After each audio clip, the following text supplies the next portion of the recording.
I want to talk about some of the basic concepts in Chapter 1, primary keys, surrogate keys, columns, rows, cells.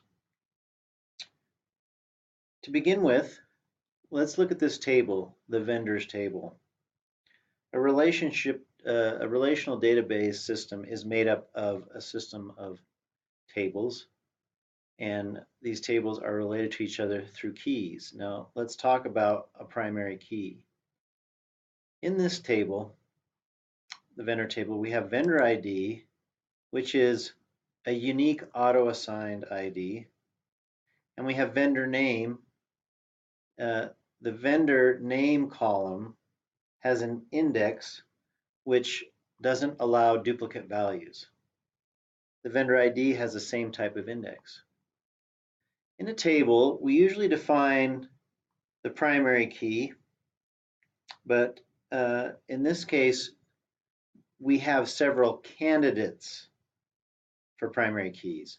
Vendor ID, which is an auto-generated key, could be the primary key, and vendor name could be the primary key. In this case, in modern database design, most developers I know, when they create a table, they add this auto-generated column, meaning each row gets an automatically assigned numeric value, and that becomes the primary key. It's not part of the data structure, and so since these auto-generated keys, we also refer to as surrogate keys.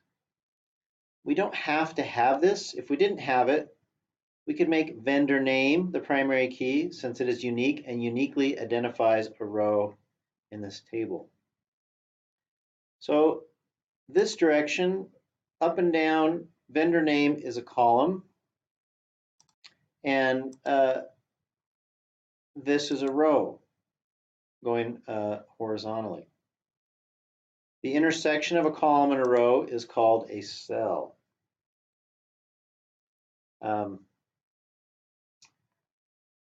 Let's look at this second table, invoice line items.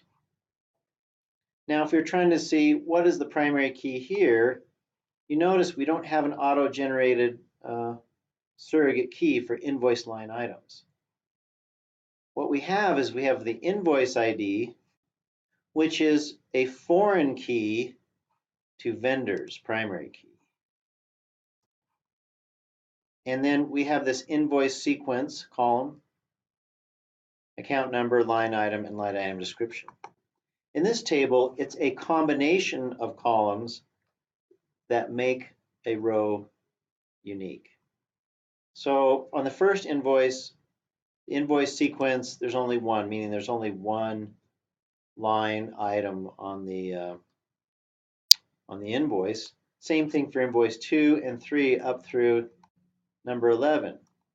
But once you get to 12, notice that you've got 3 different line items, okay, for the same invoice. So in this case, invoice ID is not unique enough to be a primary key. Primary key must uniquely identify a single row. In this case, it's what's called a composite primary key, meaning more than the combination of more than one column is the primary key.